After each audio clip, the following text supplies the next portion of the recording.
Welcome to The Digital Footprint, a podcast for leaders in healthcare, public health, and education who are looking to leverage technology to solve problems and make a big impact.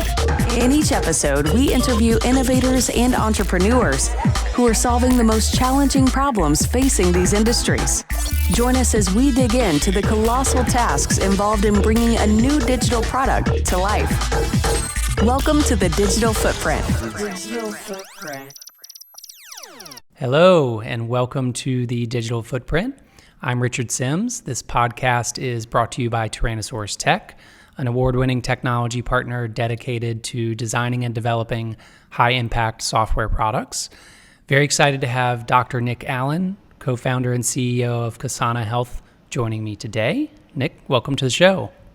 Thanks, Richard. It's great to be here. Absolutely. I've been looking forward to this, and I've enjoyed getting to know your co-founder, Will Short, here in Atlanta over the last year or so. I know you're based out in Oregon. I've been following, the progress with Ksana Health. There's been, a lot of good stuff going on, some exciting announcements recently. And of course, I know Will is a little more, has that tech and business background, but given your background as a doctor, a professor of psychology, I'm looking forward to kind of digging into it with you, on the products and kind of your perspective on this innovative approach to mental health. Sounds great. Cool. So let's get started. Do you mind first just taking a minute or so to quickly introduce yourself, tell folks a little bit about Ksana Health? Absolutely. So I'm a clinical psychologist by training. I'm originally from Australia, as people can probably tell by now if they didn't know already. But I live in the US. I'm married to an American, and I've been working primarily in the area of mental health of young people most of my career. So I've been very interested in adolescence and early adulthood as a sort of period of life that's really critical to understand if you're going to try and understand people's mental health journey across their lifespan. And the reason for that is that for many people who are going to have a mental health difficulty or challenge in their life, it'll probably emerge in childhood or especially during adolescence. And we see that for a lot of problems like depression, substance use issues, eating disorders, and then later in adolescence and early in adulthood, you see problems like schizophrenia and other problems like that. So it's really a period of life that we want to understand deeply and know how to help people early so that we can really be preventative if possible. So I've been working on that for my whole career. I'm a professor at the University of Oregon in clinical psychology and director of clinical training there, but also done clinical practice, research, training, all the things that my profession does. So around about 8 years ago, we started getting really interested in digital technology because we were frustrated with some of the limitations of the current mental health care system. And I started to get very interested in whether digital technology could help us overcome some of those limitations that we've been wrestling with for a long time. And it was an interesting time to get involved in digital technology as something that could support mental health, because a lot of people, especially parents of young people, worry that the primary thing about digital technology is that it might be harming people's mental health. And of course, my view is that technology is like anything. Any technology has risks and benefits. And what we try to do over time is understand what the benefits are and how to maximize those, and what the risks are and how to minimize those. And so I really wanted to explore this issue about how we could use it to overcome all the problems that we have. We have problems with access. How do people get mental health care? We have problems with the quality of mental health care. We have problems with making sure it's effective. And I think digital technology has some role there. So we started doing research with digital devices and digital tools to measure behavior, and got some grant funding from the NIH to do that. But about 2 years ago, I really felt that the best way forward to really have impact with this work was to start a company and to use the company as a way to really get these tools out there and in people's hands, and hopefully having a positive impact on people's lives. So that's when we started Ksana Health. Very cool. Yeah, and I'm going to, probe further about the specific products you're working on right now. But, in light of that introduction, one trend I've really been happy to see over the last several years, especially is the topic of mental health coming more to the forefront of the public dialogue. I think everyone from celebrities to, high profile, very successful business leaders seem to be a lot more comfortable sharing their mental health struggles, which I think is great, and you being so close to this, obviously, really building your whole career around this. Do you think the stigma behind mental health is dead? Is it fading? Like, how much further is there to go on that front where, everyone who needs help feels comfortable and hopefully has resources available? And sadly, I think we've got a long way to go. I do agree with you that I think the level of public discussion about mental health and the stigma associated with mental health has improved dramatically over the last, I don't know, pick any period of time, 20 years, 50 years. The public understanding of mental health has improved. The level of stigma and shame around mental health issues has reduced. People understand that mental health problems are treatable, that you can recover, you can thrive, even though you might be dealing with issues like that. So that's really positive. I think the thing, though, that we also have to take into account is that while this has been happening, we haven't seen a corresponding reduction in the burden of mental health problems in the community. So if you look at the epidemiological data, the data about how many people are experiencing mental health problems and, in the community and how long they're lasting and how severe they are, that really hasn't changed over that same period. So while I absolutely embrace the improvements that we've had in the areas of stigma and public awareness, we've also got to recognise that that hasn't translated yet into reductions in mental health difficulties in the community. Mental health's a tough problem. It's a tough one to solve, but we have seen dramatic reductions in lots of medical conditions over this period, particularly infectious diseases, obviously, have improved, but things to do with obstetric practice, have dramatically improved over this period. There's a number of areas where we're making very significant advances, and even in some areas of cancer and other major diseases like that. So those of us in the mental health field, we're still wanting to find our way to really have that kind of impact, to see those the community impact of those problems reduce over time. And that's something we're not seeing yet, so that's why we've still got challenges. For sure, yeah, that makes a lot of sense, and I think that's a testament to, I'm sure, what drives you in your mission day to day with Ksana Health and with being a professor and researching all of these things. So very cool.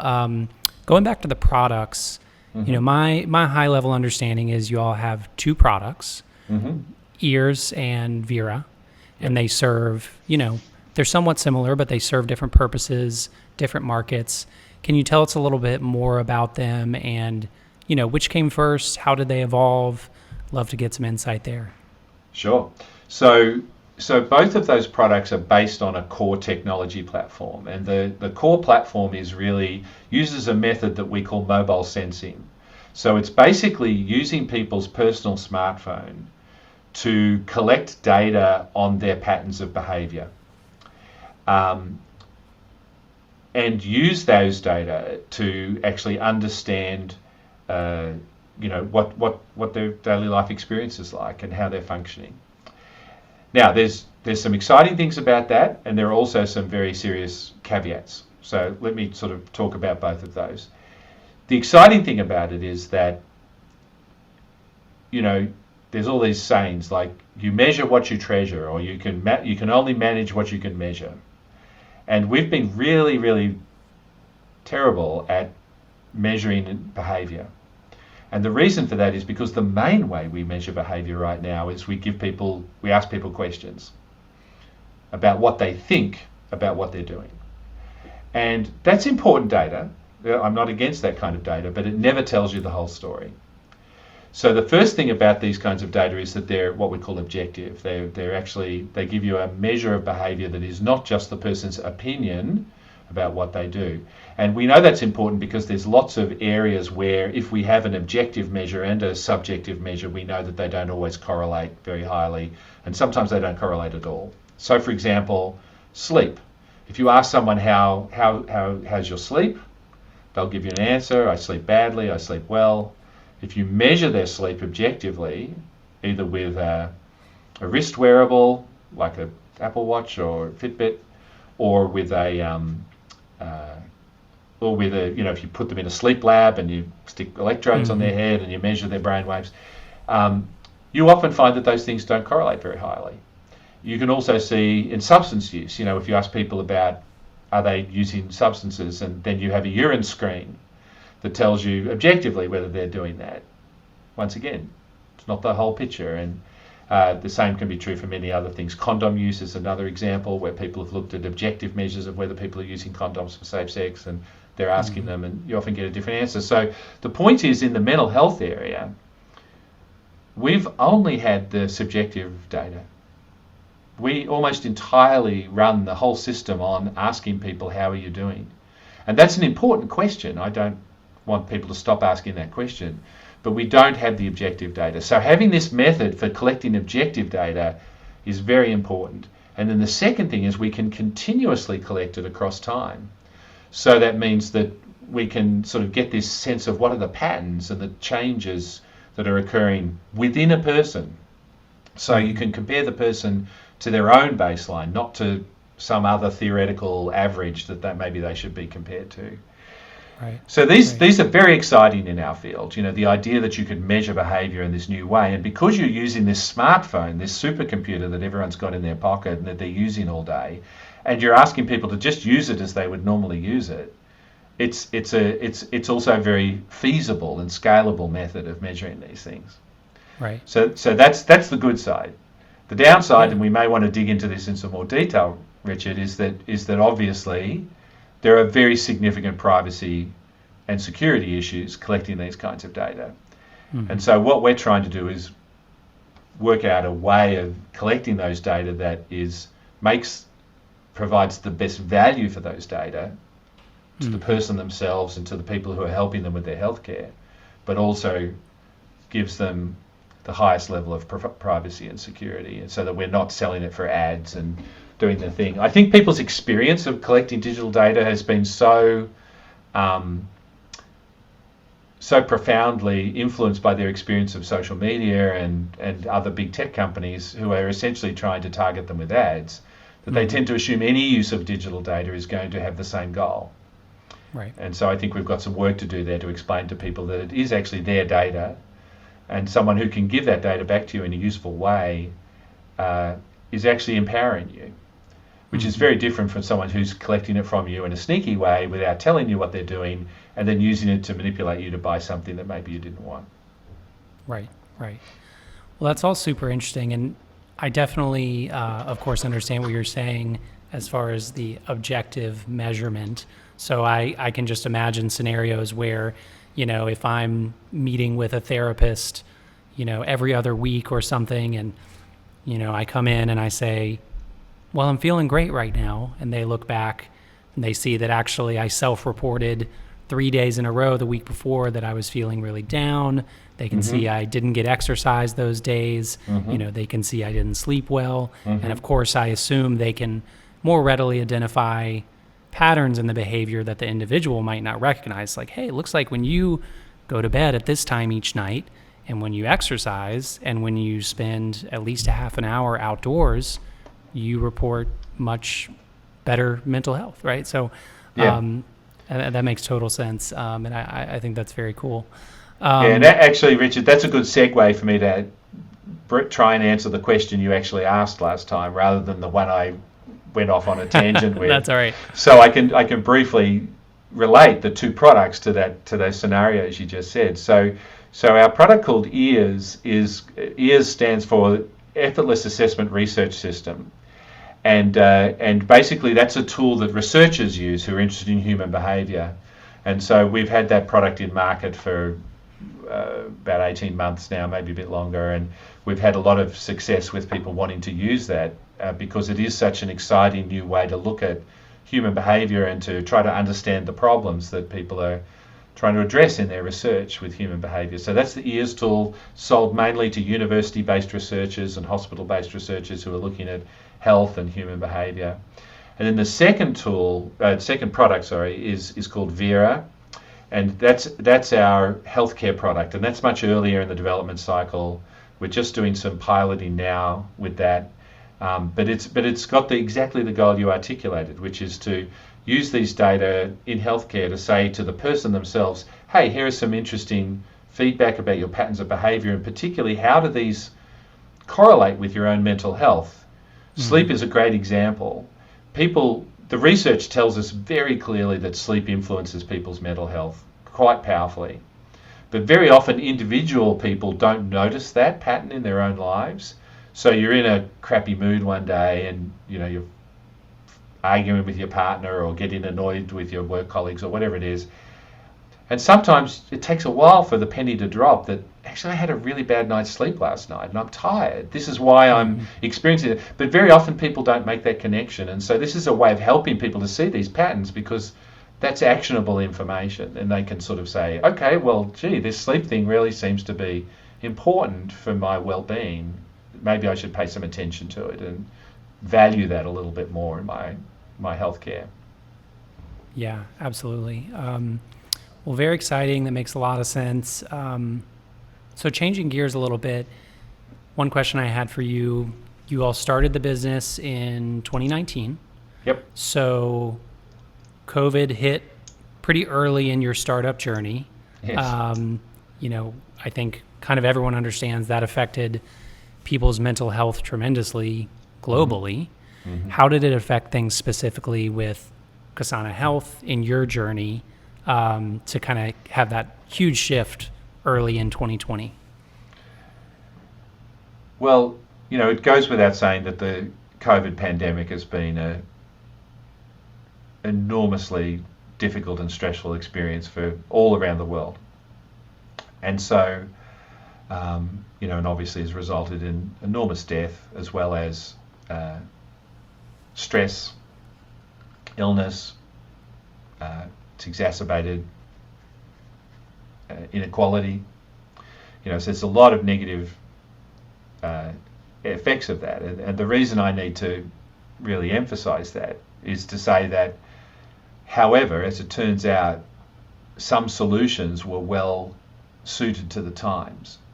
Mm-hmm. And in many ways, our solution wasn't designed for such an event. How could we have known, but it was well suited to the time. So for example, if you are a researcher doing research on human behavior, typically you would get your research participants to come into the lab and you do things with them. Well, the fact is our solution was a solution where you could do some very detailed data collection with people remotely. And so that helped to solve a problem that the pandemic presented. And then and of course on the other side, one of the massive effects of the pandemic that will probably be ongoing is this effect on how we expect to receive healthcare. And in some ways the pandemic, despite all those terrible effects, has kind of taught us some things. For example, it wasn't uncommon before the pandemic, if I was asked that I would get on a plane and fly all the way from Oregon to Washington, D.C. to go to a 4-hour meeting, and then I would, some government agency or something like that, and then get on a plane and fly back. And now that just sounds completely insane. I think our perspective on how you need to do that kind of work has completely changed. And the idea that one would use all those resources and time and so forth to be at a meeting that you could do in a different way has changed. And I think that's also true with healthcare. I think, we had this assumption that healthcare was something where you had to go and see the doctor. You had to be in the room with someone. And that's absolutely true for many aspects of healthcare. But mental health care in particular is one where, it doesn't involve a physical exam usually. It's largely informational. And so the idea of offering it to people virtually suddenly all the people who may have said to themselves, I'm not going to try that, I'm not a techie person, whatever, they all had to do it. And suddenly we found, well, it's not, it has some downsides, but it also has some pretty big upsides. You don't have to drive across the city to a hospital. You don't have to find a parking spot. You don't have to wait in the waiting room. You can kind of click in and have your appointment and then be back doing something else straight away. So that's also been a positive for us, because our solution matches that kind of virtual healthcare delivery approach. So, I'm sure after the pandemic there'll be a big shift back to in-person healthcare, but a certain proportion of it will stay virtual. I'm certain of that, and that will be probably to the benefit of people's access and reducing some inequalities in access to that kind of healthcare. So yes, it was a challenge, but also there was some of the things that we've been learning during the pandemic. Our solutions have fitted well with those new learnings, I think. Yeah, absolutely. And I think a lot of what you spoke to is, we kind of have to look for some of the silver lining coming out of all of this, at least for those of us who, feel like we're on the tail end of it. And that's been my takeaway, is a lot of these, what I believe are very positive trends, have been accelerated a lot. And we've seen that, across a lot of the folks we work with and folks in the startup community. Similar to what you've described, we know great people building great products that unexpectedly, the whole situation accelerated their progress, and that's great. So let's be real here. Startups are very hard. Although you have, the deep scientific and, psychological experience, startup world is a little different, and I think this is kind of a new experience for you, right? Absolutely. So what would you say have been the biggest challenges so far?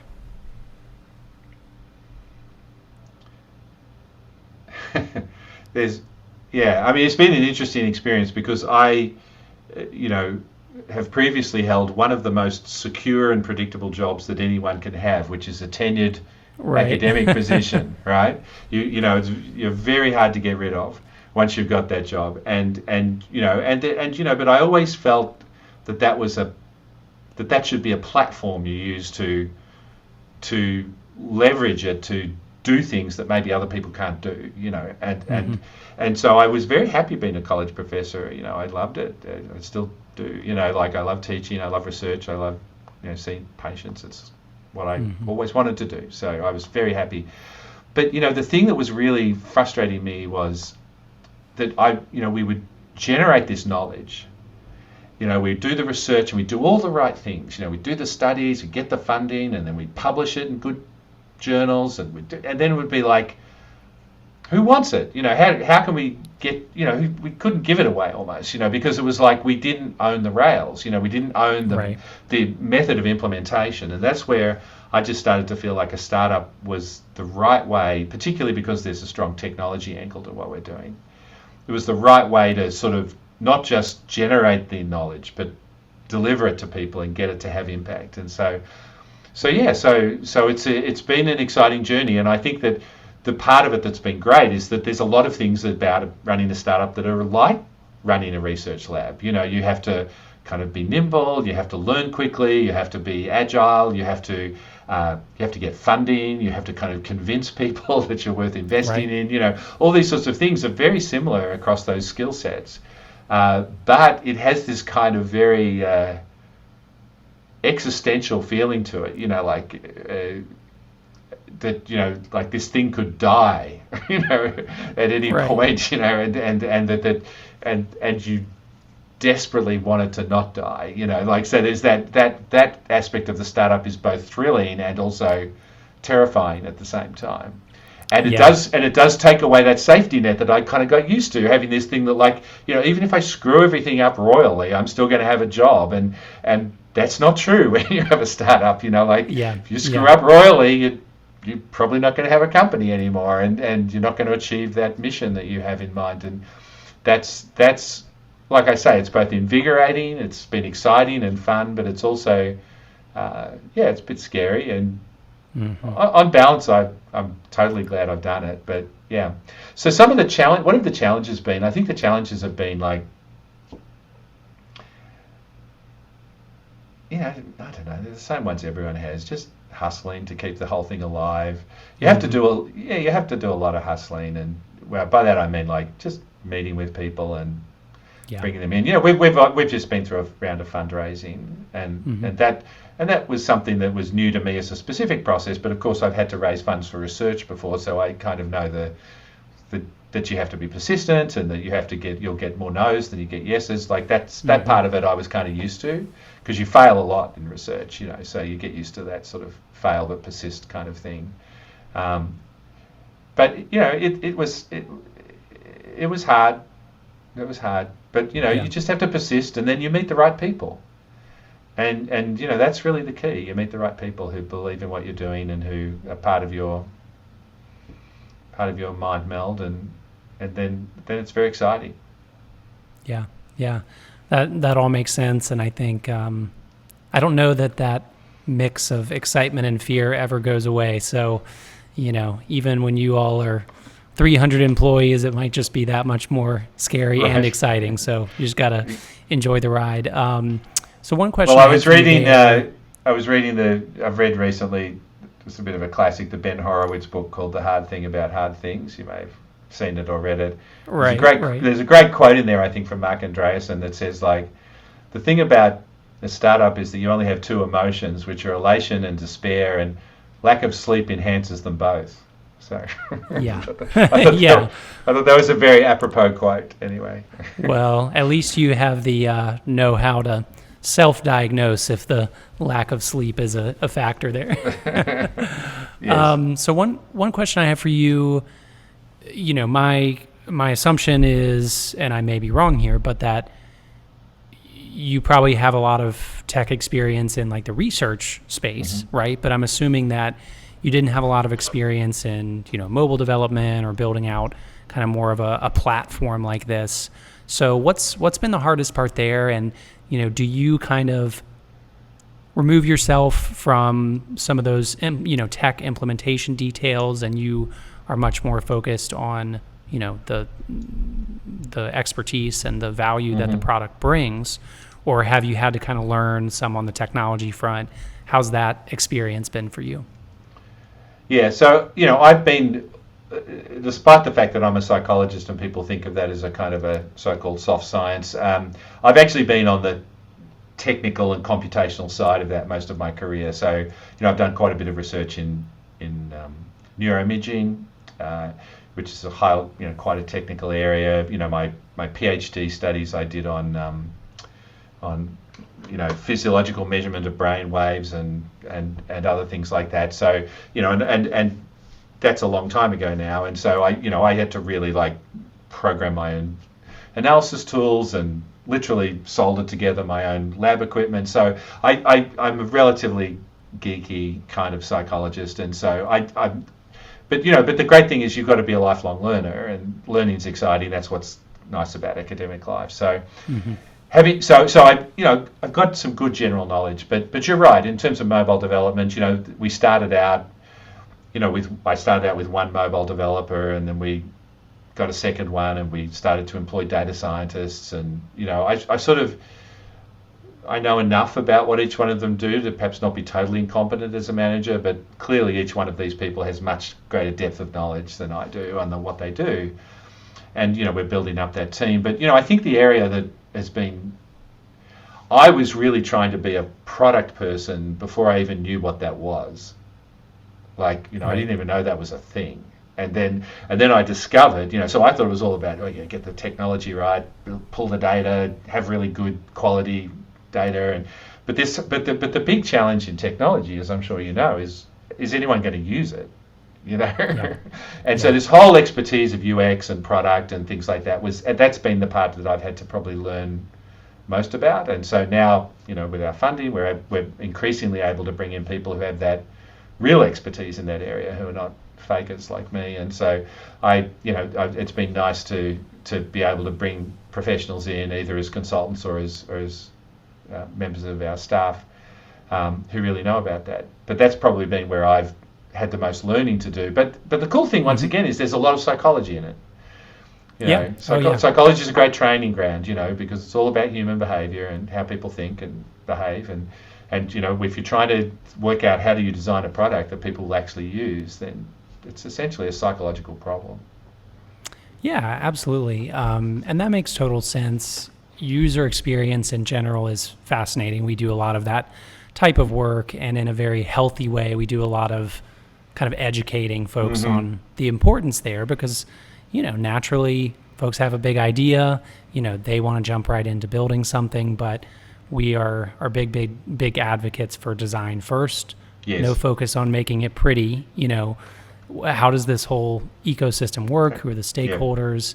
What are their pain points? Yeah, I think particularly for Vira, where that's sounds like could be more mass market and a little bit more of, I suppose it's kind of almost a B2B to C model. Correct. That's correct. But you're asking folks to engage with the app daily, that it's just a part of a million things they have going on and a million apps on their phone. So especially there, that's paramount. So yeah, and one of the important things that's absolutely true. And one of the important things about Vira and the way we've designed it is because we are collecting so much of the data that we need automatically through this mobile sensing approach, it actually takes away a lot of the burden that's very traditionally associated with mental health apps. So a lot of mental health apps are very, you need to answer lots of questions, and you need to journal, and you need to log your behavior, and you need to do all these things. And as a result, if someone's really motivated, they use them, and the evidence is clear that they get benefit. But the big problem is most 80% of people or more drop out after a couple of days and never use it again. So that's the big problem. It's what they call the denominator problem. You may have this small group of people who are getting good benefit, but all these people who try it never really get the benefit. So we're trying to build something that is more kind of, 2.0-ish. It's sort of like contextual computing. It's like it works out what you need automatically through the patterns of behavior it can observe, and then is giving you this kind of what we call just-in-time nudges. So these suggestions about how to change your behavior that arrive at the right time, and they're personalized for you. And that's the approach we think hopefully will get people to a point where it's an app that they love to use, and that it fits into their lifestyle, and therefore they can make those little small behavioural changes that we know are the building blocks of really big improvements in people's lives. Right. Makes total sense. So you mentioned obviously that you all had recently raised this round. I also saw in the write-up, you all are going to be participating in this Anthem digital incubator. So those both seem like big wins. I'd love to hear more about, the incubator and what you're kind of hoping to achieve there. Yeah, so you're right. They're both very exciting developments, and the work with Anthem is very exciting. We've had great support from that company and really enjoying working with them. So the plan there is that we're going to work with one of their behavioural health care networks that is part of their insurance network, and we'll be running a pilot program with Vira. But importantly, for issues we've just talked about, is that the first phase of that is going to be a user-centered design phase. So even though we have a product, we really want to go into these clinical contexts and work with all the stakeholders. So this means, the clients or patients of the service, the practitioners who work in it, but the administrators and supervisors and the payers, and make sure that we're building something that is really fits into their workflow, solves their pain points, and fit for purpose. So yeah, in each of these projects that we're planning, and we have a couple of others as well, but the Anthem's really a very big opportunity. We're going to start with user-centered design, iterate on the product, make sure that we've got something that people want to use at all of those levels, all those different stakeholders, and then we'll do a clinical trial to look at usability, feasibility, and effectiveness in a real working clinical environment. So that's the plan there. and hopefully we can really use that to prove out the return on investment for using these kinds of tools financially, but also the return on investment in terms of human health and improving people's lives. Well, that's great. Yeah, those both seem like huge milestones. I know that raising a round is very, glamorized in the startup world. I know it's hard. And, so I'm sure you all are thrilled to kind of be over that initial hurdle. And then I have to assume Anthem is pretty regimented in their, process for coming into the incubator. So it sounds like you all have hit a good inflection point with a lot of momentum. That's awesome. Yes. Yeah, they're both very exciting developments. So, big question. What does success look like in your mind for Ksana Health, let's say 1 year from now, 5 years from now? I think 1 year from now, success means that we have established good product market fit. We've built a product that people who want to look after their own mental health want to use, that they want to use when they're working with a therapist, that therapists want to use, and that healthcare systems see as something that they want to have implemented. So if we've established that kind of product market fit in a year, hopefully a little less, then we can really, start to go out and get people to adopt it and really start to implement it. So that's the 1 year goal. Strong product market fit, starting to scale sales. The 5 year plan, the 5 year goal is that we want to be part of a transformation in mental health care.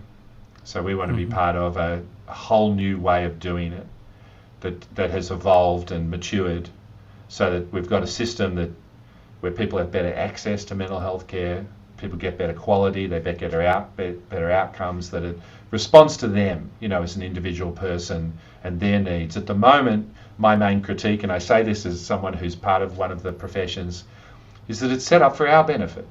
It's not set up for the patient's benefit. We have I sit in my office, people come to me, they wait in the waiting room, they come and talk to me when it's convenient, they go away. If they're having a crisis at midnight the next night, they probably won't bug me. The whole thing is just set up for my convenience.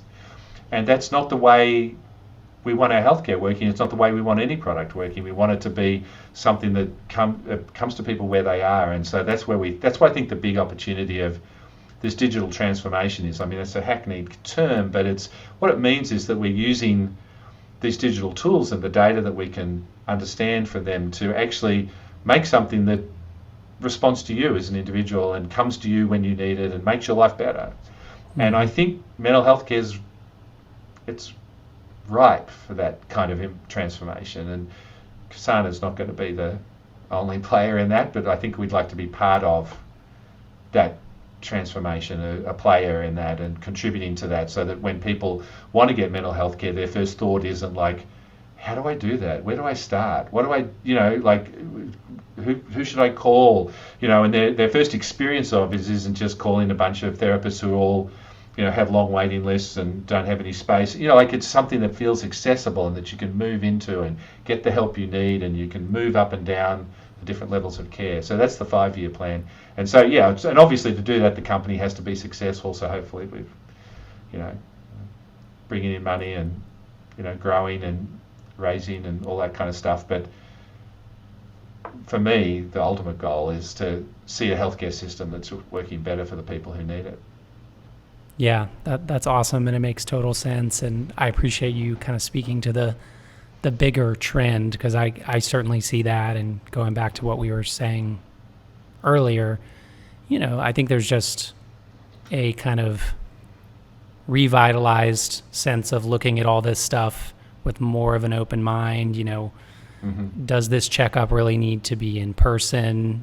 Do we want to keep people from unnecessarily visiting hospitals for very routine check-ins? And I think it's super exciting. We've gotten to do a good bit of work in like the wearables space. Obviously, I think there are kind of endless applications there, and obviously a lot of relevance for, your products.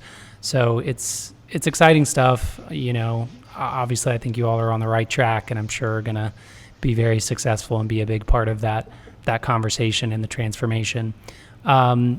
So last question I have for you, knowing what you know now and kind of where you are in this journey, for someone listening, what advice would you give to someone in the very early stages of pursuing a new digital product? I think, well, there's a couple of things that have been important for me. I think one thing is, don't do it alone.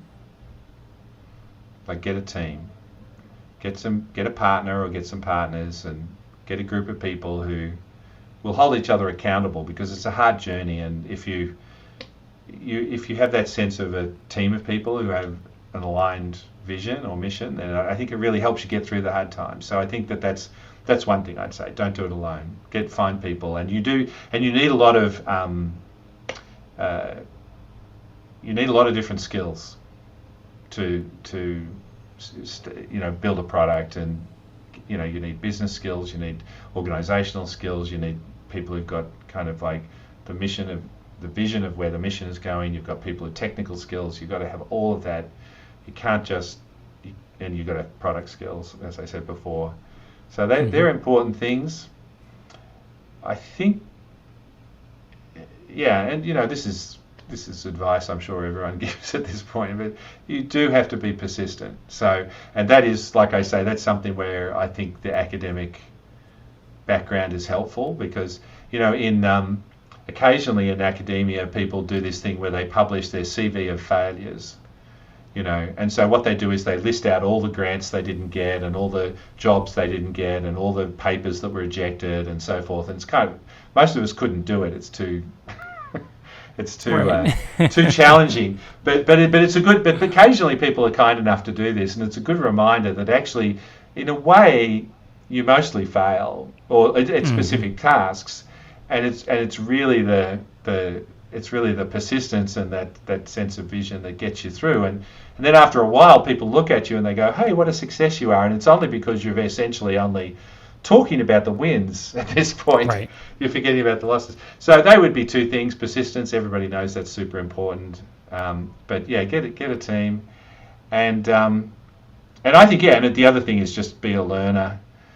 Like have a learning, be more of a learner than a knower. You've got a lot you can learn from all sorts of people, and talk to everyone you can talk to, and just be really enter every one of those conversations knowing that you can learn something, and that's the point of the conversation, not to show what you know, but to learn something new. Yeah, those are both good pieces of advice. And it's funny, I was speaking with a previous guest who similarly was really advocating for having a co-founder. Yeah. And in my experience, I've always had a co-founder and found it extremely helpful, certainly for kind of adding skills and bandwidth, but to your point, just kind of emotional support, because there are a lot of highs and lows, and it's just good to feel like someone is in it with you, and usually, they can kind of bring you back to middle terrain on a given day. And then, certainly, your other point as far as there's so much kind of out there about the overnight success startup that came out of nowhere, and the founder's 23, just out of college, but really the vast majority of those that make it, it's a long 10-year in the making overnight success, and that's really important to keep in mind. So I'm right there with you. Good tips. So we're just about out of time. Really appreciate it, Nick. This has been great. Before we sign off, where can listeners go to connect with you and learn more about Ksana Health? Yeah, so the website is ksanahealth.com. I should spell it, though, because it has an unusual spelling. So Ksana is Ksana. It's actually a Sanskrit word that refers to the smallest unit of time in Buddhist philosophy or Buddhist psychology, I should say, that you can be aware of, and be aware of the opportunity associated with that moment. So, when you're practicing meditation or some of the other Buddha practices, the idea is to become aware of each moment, but be aware of the possibility of the moment. And so we like the meaning of that word because it reflects what we're trying to do. We're trying to use these tools to help people to become aware of the opportunity to improve their behavior and their mental health on a kind of more moment-to-moment way. But anyway, so it's Ksana Health, KSANAHEALTH.com, and there's lots of information there. You can get in touch with us. You can read about the products, read about the company, and get in touch with us through the website. That's the best way. And of course, you can also find me at the University of Oregon. All academics are, pretty easy to contact these days. So. Well, Will has offered that I could come stay at his place in Eugene so that I can do some hiking around there. So if I take him up on it, I'll let you know. No, it's a beautiful state. If you haven't been here, you definitely should. If you like hiking, it's awesome. Oh yeah. Well, thanks again. It's been great having you on the Digital Footprint. Very excited to continue following your growth with Ksana Health. And thanks again for joining us and for the good insights. Thanks, Richard. It's been great to chat. You too. Okay, bye. Thank you for listening to The Digital Footprint. This show is brought to you by Tyrannosaurus Tech, an award-winning technology partner dedicated to designing and developing high-impact software products. If you like what you heard in this episode, make sure to subscribe to the podcast on Apple, Spotify, or wherever you get your podcasts. For show notes and access to all episodes, please visit tyrannosaurustech.com/blog. Digital Footprint.